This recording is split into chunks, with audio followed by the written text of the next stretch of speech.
38. Éternel, c'est à toi que je crie, mon rocher. Ne reste pas sourd à ma voix, de peur que, si tu t'éloignes sans me répondre, je ne sois semblable à ceux qui descendent dans la fosse. Écoute la voix de mes supplications quand je prie à toi. Quand j'élève mes mains vers ton sanctuaire, ne m'emporte pas avec les méchants et les hommes iniques, qui parlent de paix à leurs prochains et qui ont la malice dans le cœur. Rends-leur selon leurs œuvres et selon la malice de leur action. Rends-leur selon l'ouvrage de leurs mains. Donne-leur le salaire qu'ils méritent, car ils ne sont pas attentifs aux œuvres de l'Éternel, à l'ouvrage de ses mains, qui les renverse et ne les relève point. Béni soit l'Éternel, car il exauce la voix de mes supplications. L'Éternel est ma force et mon bouclier. En lui mon cœur se confie et je suis secouru. J'ai de l'allégresse dans le cœur et je le loue par mes chants. L'Éternel est la force de son peuple, il est le rocher des délivrances de son oint. Sauve ton peuple et bénis ton héritage. Sois le berger de leur soutien pour toujours. C'est vrai, Seigneur, nous voulons te dire merci. Amen. Merci parce que nous reconnaissons que tu es notre Dieu. Tu es la voix, Seigneur, qui nous interpelle. Oui. Tu es la voix, Seigneur, puissante. Tu es la voix majestueuse. Cette voix qui résonne en nous, cette voix que nous entendons. Seigneur, merci. Merci parce que chaque jour que tu fais, nous entendons ta voix, Seigneur, et nous louons ton nom parce que ta grâce coule sur nous. Sois béni, Seigneur, pour tout ce que tu mets en réserve dans nos cœurs, dans nos pensées, Seigneur, et que tu amènes à la lumière. Sois béni, Père, au nom de Jésus.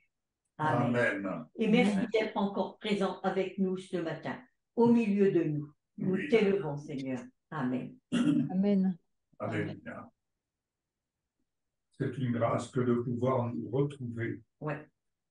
à l'attente de la rencontre, car nous avons cette assurance que par ton alliance, tu nous garantis, Seigneur, les grâces les plus diverses, conformes à la volonté de Dieu notre Père. Si nous sommes sur la terre, nous ne sommes que des voyageurs, que des pèlerins. Nous n'oublions pas que nous avons été ressuscités ensemble avec toi et que tu nous as fait asseoir avec toi dans les lieux célestes. Et par ton alliance, nous pouvons, avec l'assurance que ton alliance nous offre, dire, Père, que ta volonté soit faite sur la terre comme elle est faite au ciel. Dans tout ce que nous traversons, Seigneur, ici-bas, où que nous soyons, nous n'oublions pas que nous sommes assis dans les lieux célestes avec toi, Seigneur Jésus, au bénéfice de ton alliance. Ainsi, nous pouvons, avec assurance, proclamer, posséder ce que tu dis que nous possédons pleinement en toi. C'est pourquoi nous nous tenons en cet instant pour te rendre le culte qui te revient. Oui. Tu es notre Dieu, Seigneur Jésus. Amen. Amen. Amen. Nous te rendons gloire, Seigneur. Tu es le grand je suis. Tu sièges au milieu des louanges de ton peuple. Tu sièges au milieu de nous. Merci, Seigneur, pour ce rendez-vous divin. Merci parce que c'est toi qui nous conduis, c'est toi qui nous gardes, c'est toi qui nous fais cheminer, Seigneur. Tu es fidèle et tu marches devant nous. Seigneur, merci parce que il y a 4 ans, le groupe que nous étions était un groupe de boucliers et tu nous as plantés dans cette tente de la rencontre. Ouais. Tu nous as enracinés, tu nous as arrosés, tu nous as gardés. Seigneur, merci pour ce chemin parcouru durant toutes ces années. C'est toi, Seigneur, qui nous as invités gardé, planté, enraciné, fait croître dans cette tente de la rencontre. Et tout ce que nous sommes aujourd'hui, Seigneur, ce n'est pas par nos propres forces que nous y sommes arrivés, mais c'est par ton amour, Amen. par ta bonté, par ta fidélité, ton amour inconditionnel, quoi que nous fassions, où que nous soyons, dans les moments où nous sommes les plus brûlants, les plus ardents, dans les moments, comme dans les moments où nous sommes un peu plus frais. Seigneur, toi, ton amour ne change pas. Sois glorifié, Seigneur, pour tout ce chemin que nous avons parcouru parce qu'il est à ta gloire. Il est pour ta gloire. Et sois glorifié, Seigneur, pour tout ce qui nous attend, tout ce chemin qui est encore devant nous et qui va encore, Seigneur, nous faire découvrir tes merveilles, nous faire grandir, nous faire croître, nous faire devenir de plus en plus semblables à toi, pour ta gloire, Seigneur, pour te glorifier, pour être des lumières, comme tu nous appelles à être des lumières. Nous sommes émerveillés, Seigneur, chaque jour, par ta parole, par ton amour, par ta fidélité, par ta bonté, tes bontés qui se renouvellent chaque matin. Aussi, Seigneur, ce matin, reçois toute notre reconnaissance, reçois toute ma reconnaissance, mon admiration, mon amour, Seigneur, pour toi, pour te dire encore merci. Merci pour tout ce cheminement et pour tout ce qui nous attend encore, Seigneur, parce que c'est vrai, nous ne sommes que des pèlerins sur cette terre, mais des pèlerins appelés à être des lumières pour ceux qui ne te connaissent pas encore. Merci, Seigneur, pour ce chemin encore à parcourir dans ta gloire, dans ta présence, dans ton amour. Et merci pour ces moments que nous partageons ensemble ce matin dans cette tente de la rencontre.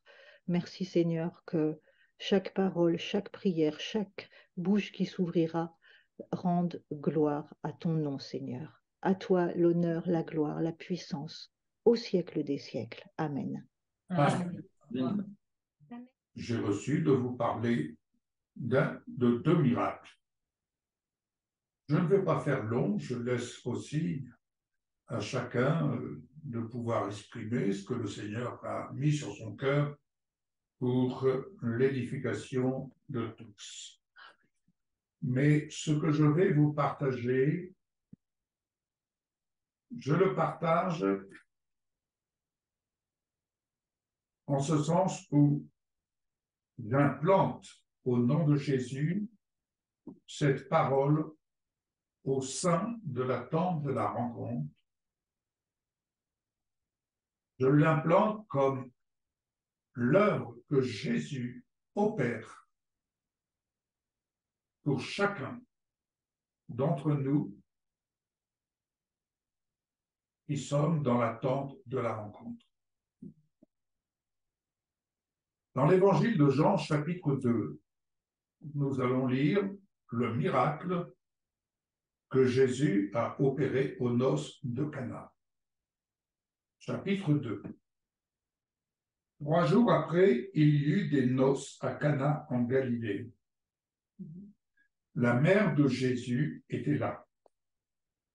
Et Jésus fut aussi invité aux noces avec ses disciples. Le vin ayant manqué, la mère de Jésus lui dit, « Ils n'ont plus de vin. »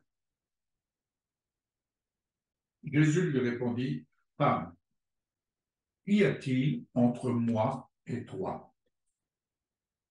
Mon heure n'est pas encore venue. » Sa mère dit au serviteur, « Faites ce qu'il vous dira. » Or, il y avait là 6 vases de pierre destinés aux purifications des Juifs et contenant chacun 2 ou 3 mesures. Jésus leur dit, « Remplissez d'eau ces vases. » Et ils les remplirent jusqu'au bord. « Puisez maintenant, leur dit-il, et portez-en à l'ordonnateur du repas. » Et ils emportèrent. Quand l'ordonnateur du repas eut goûté l'eau changée en vin, ne sachant d'où venait ce vin, tandis que les serviteurs qui avaient puisé l'eau le savaient bien, il appela l'époux et lui dit, « Tout homme sert d'abord le bon vin, puis le moins bon après qu'on a beaucoup bu. toi, tu as gardé le bon vin jusqu'à présent. Tel fut à Cana, en Galilée, le premier des miracles que fit Jésus. Nous pouvons voir au premier degré, tout simplement, le miracle que Jésus a opéré. Au sens figuré, nous pouvons le voir comme je le perçois, et c'est ce que je vous partagerai en quelques mots. Nous sommes des vases pour chacun d'entre nous. Pour ma part, lorsque Jésus est venu me visiter, il a opéré un changement de nature. Comme il a changé l'eau en vin. C'est-à-dire que l'eau n'a que peu de goût, bien que pour certains elle a un goût, mais confrontée au vin, ça n'a pas la même saveur. Il faut en convenir. Notre vie dans ce monde n'a que peu de saveur, car aucun plaisir de ce monde ne peut satisfaire et ne peut nous satisfaire. Tout est éphémère. Mais lorsque l'action de Jésus opère en nous, il y a un changement, une transformation qui s'opère parce que c'est la volonté du Père qui s'opère d'en haut sur la terre et qui donne de la saveur.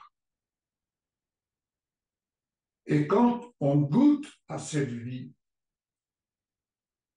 et quand les personnes nous entourent,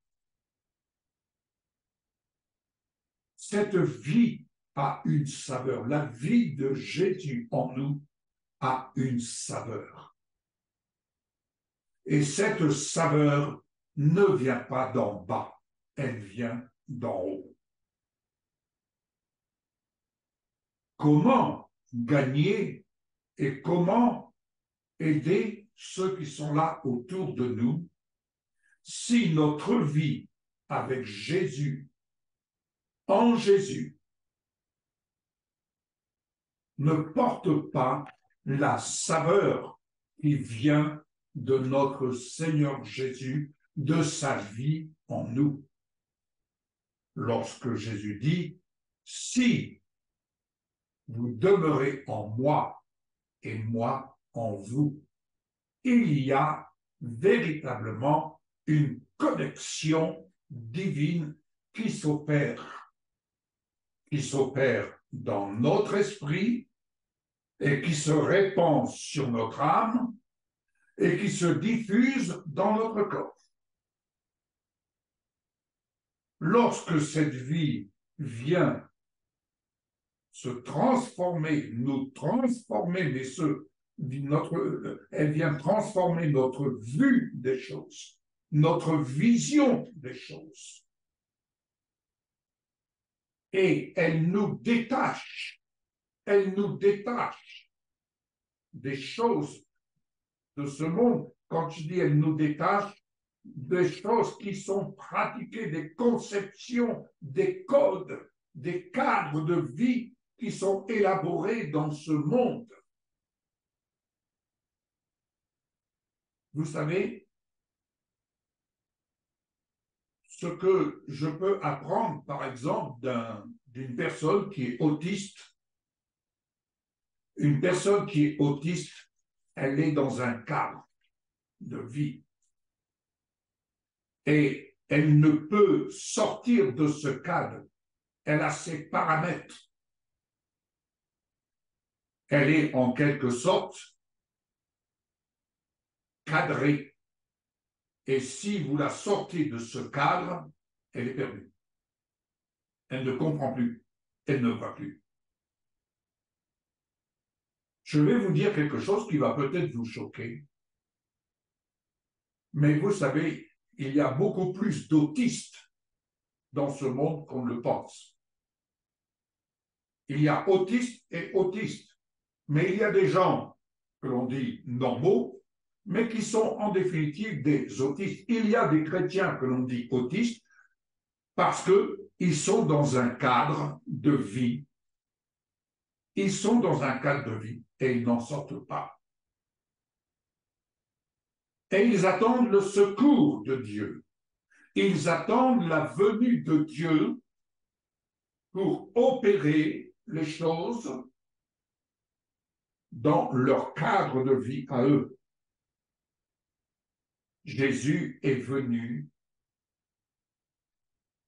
et l'action qu'il a menée a été de casser les codes de vie dans lesquels les religieux vivaient et dans lesquels les païens vivaient avec leur Dieu.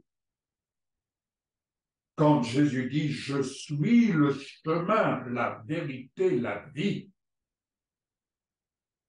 c'est-à-dire qu'il n'entre pas dans nos cadres, dans nos paramètres. Ne faisons pas l'amalgame en espérant que Dieu va venir opérer les choses comme nous le percevons. C'est à nous de sortir du cadre. Un exemple d'un autre miracle.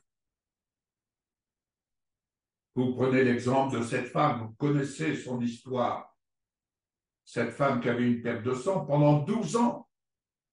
Elle a vécu dans un cadre en s'attendant à recevoir sa guérison de telle et telle façon. De médecin en médecin, elle a été, voilà, ça va se passer comme ça, il faut que j'aille là, il faut que j'aille là, ça va se passer comme ça, et je veux que ça se passe comme ça. Eh bien, non. Non. Il faut accepter que le Seigneur opère. Mais il opère et il vient casser les codes, les conceptions dans lesquelles l'adversaire vise à nous maintenir en captivité. Tu peux croire, mais surtout ne change pas. Oui. Tu peux croire. Je ne t'empêche pas de croire.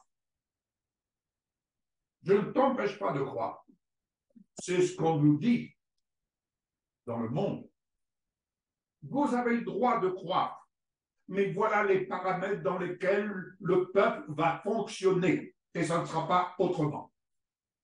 Je peux comprendre qu'il y a des paramètres, il y a des lois, il y a un code de la route, il y a tout ça. Ok. Mais mes bien-aimés, la vie d'en haut a une toute autre saveur. Et cette femme, elle est sortie de son cadre en se disant, si je puis seulement toucher son vêtement, je serai guéri. Elle est sortie de son cadre pour aller vivre ce que Jésus représentait pour elle. Lorsque nous venons à Jésus et que nous acceptons son alliance, bien-aimés, lorsque Michel et moi, nous sommes passés par le mariage, c'est une alliance. Et nous sommes sortis d'un cadre, chacun de notre côté, pour entrer dans un cadre de vie. Mais ce cadre de vie était calqué sur le monde. Mais lorsque Jésus est venu nous proposer son alliance, nous sommes sortis du cadre de vie pour entrer et apprendre à vivre la vie que Jésus nous offrait. Alors la vie qu'il nous offre, telle ici, il a changé ce qui n'avait plus de saveur pour nous rendre de la saveur. Et la saveur qu'il nous donne n'est pas monnayable. Car la vie d'en haut ne s'achète pas, elle est le don de l'amour de Dieu qui nous est offert. Amen. Donc la vie miracle passe par un changement. Non seulement, je peux dire que personnellement le Seigneur a transformé, a purifié mon sang, mais chemin faisant, nous avons été purifiés par le changement qu'il a opéré et que nous avons accepté et appris à voir autrement. Alléluia. Je poursuis et je vais conclure ici. Toujours à Cana, chapitre 4 dans l'évangile de Jean, à partir du verset 46.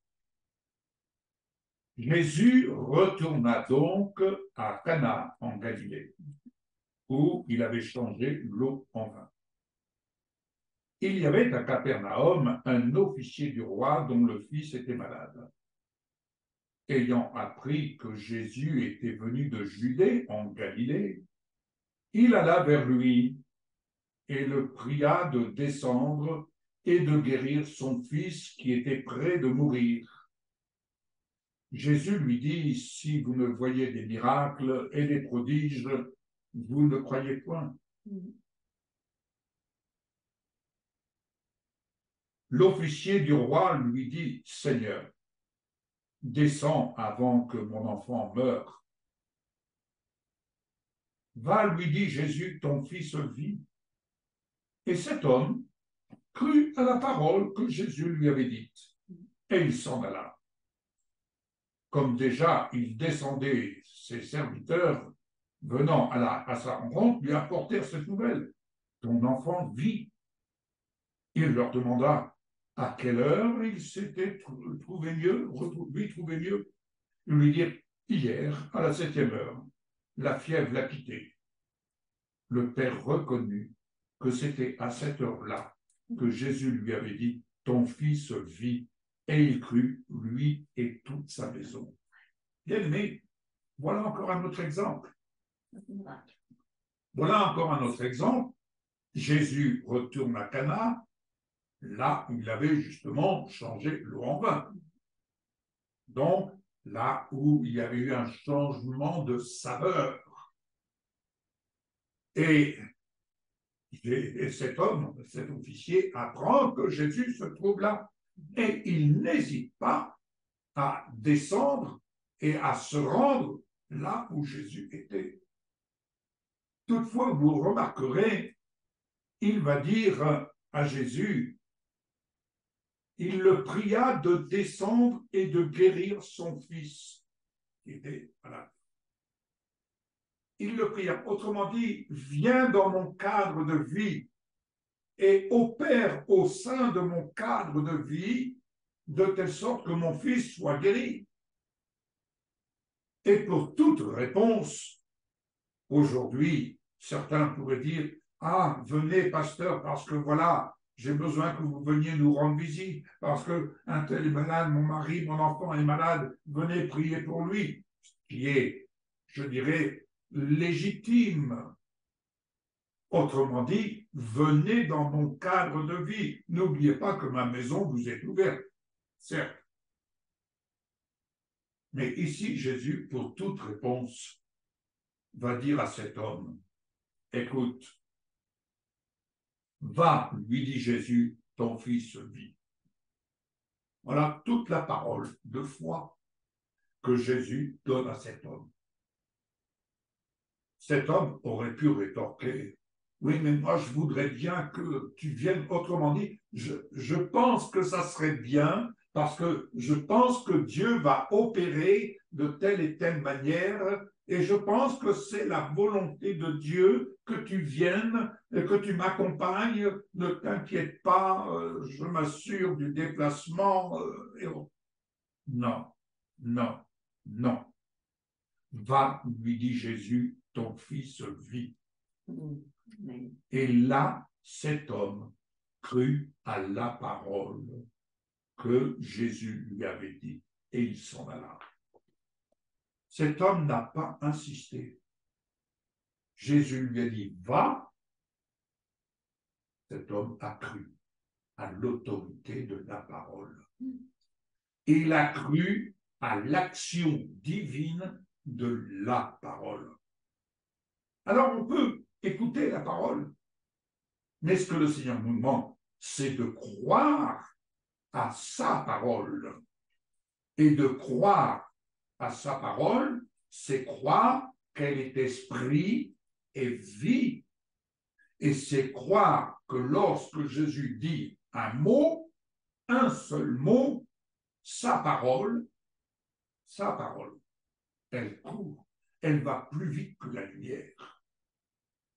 Et elle opère le miracle, parce qu'il atteste sa parole. Il atteste sa parole. Voilà ce que je voulais vous partager, bien-aimés. La vie miracle du sein de la tente de la rencontre est en action.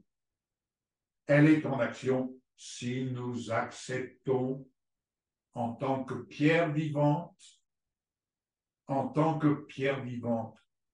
de sortir, pour chacun d'entre nous, le cas échéant, mais de sortir de notre cadre pour nous approcher de lui, le suivre et accepter qu'il y ait un changement de nature, un changement de vision, un changement pour notre propre vie personnelle. Car lorsque le Seigneur agit personnellement dans notre vie, il y a immanquablement une répercussion qui s'opère autour de nous. Jetez un caillou dans un étang, vous verrez l'impact que cela opère dans l'étang. Eh bien, c'est exactement la même chose. En tant que pierre vivante, en acceptant de m'approcher de Jésus, j'accepte. Seigneur, je veux tellement apprendre de toi. Je désire tellement apprendre de ta vie. Je désire tellement apprendre. Je sors du cadre de vie dans lequel je me plais, il est vrai. Mais je sors de ce cadre et viens vraiment manifester ta volonté et surtout que je puisse goûter la saveur de ta vie d'en haut. Je ne veux pas la goûter de temps en temps. Je veux en être imbibé, imprégné, et pour en être imprégné, je me laisse dépouiller comme tu es venu dépouiller les forêts, je me laisse dépouiller moi-même pour être cet arbre planté près d'un courant d'eau et qui donne tout un feuillage en toute saison et avec les fruits qui en découlent. Que le Seigneur vous bénisse. Amen. Amen.